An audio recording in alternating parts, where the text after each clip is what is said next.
Okay, so we're here at the Company of Heroes 2 stand with Simon Watts, Creative Director at THQ. Hello, Simon. Hi, thank you for coming. Thank you for allowing us to interview you. Now, it's been quite a few years since the original Company of Heroes title. Could you briefly go over some of the additions to this new version?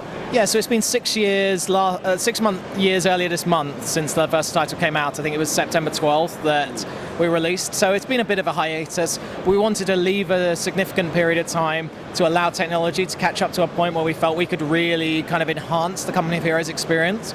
So you're going to see a bunch of new features brought into Company of Heroes 2 thanks to our new Essence engine. So first and foremost, we've changed the way line of sight works. We have a new system that we call Truesight. So instead of line of sight being a magic circle that's kind of punched in a fog of war and you can see anything through it, Truesight is a dynamic system and it's affected by things in the game world. So if your troops can't see over a wall, you can't see around that wall, that's going to be blocked off by line of sight. It will change dynamically as you play. Smoke from burning buildings, if it blows one direction, it will block your sight in that direction. When the wind direction changes, your line of sight will change accordingly. Blizzard conditions, heavy snow, things like that, they're all going to affect line of sight. So it's a much more realistic system, and we feel it also allows for more strategic gameplay, as players can actually set up ambushes, which you never could before. Another of the really exciting new technological advancements is our weather system, Cold Tech.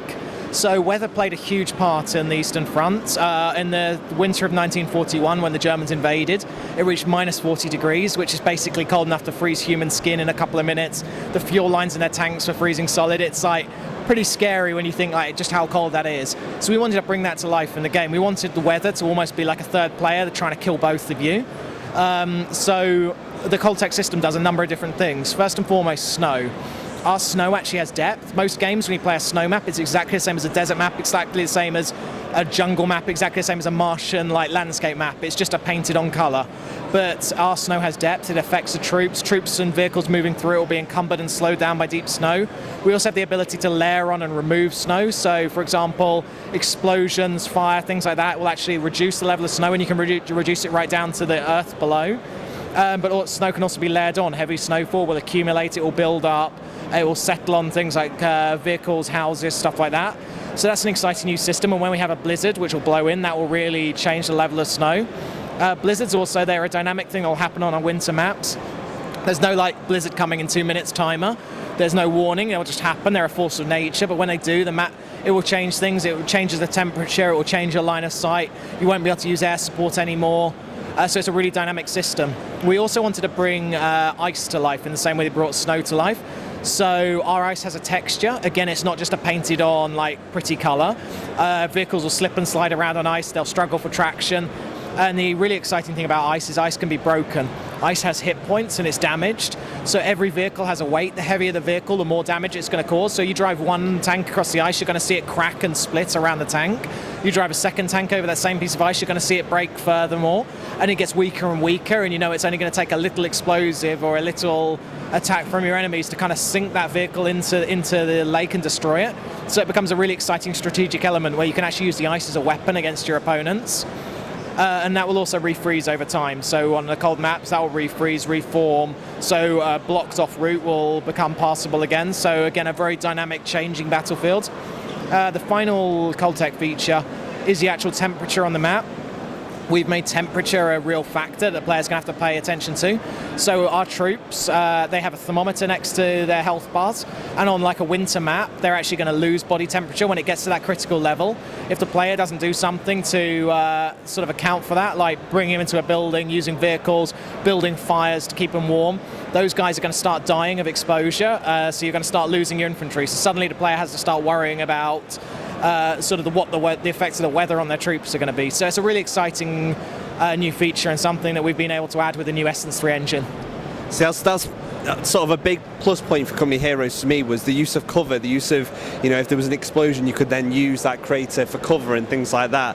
I mean, I'm a massive Dawn of War 2 fan, and anybody who's played those games will understand what I'm talking about, the use of cover and things like that, pinning troops and stuff, Speaking of Dawn of War 2, is there anything that maybe Dawn of War 2 players may see carried over into Company Heroes 2?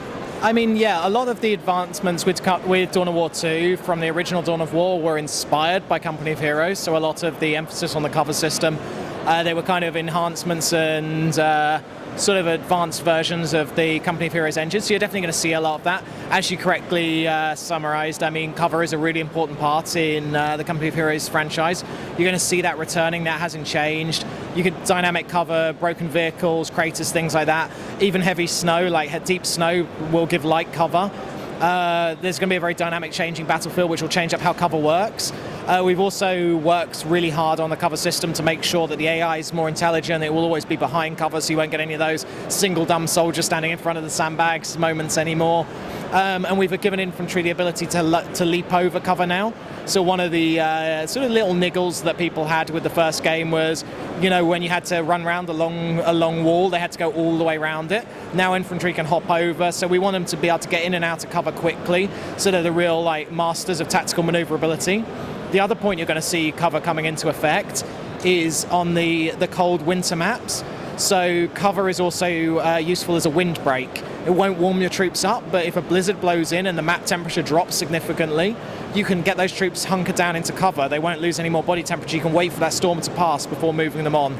So it plays a really important role in Company of Heroes 2, and I think players of the first game and players of Dawn of War will see a lot of those elements kind of coming back to life.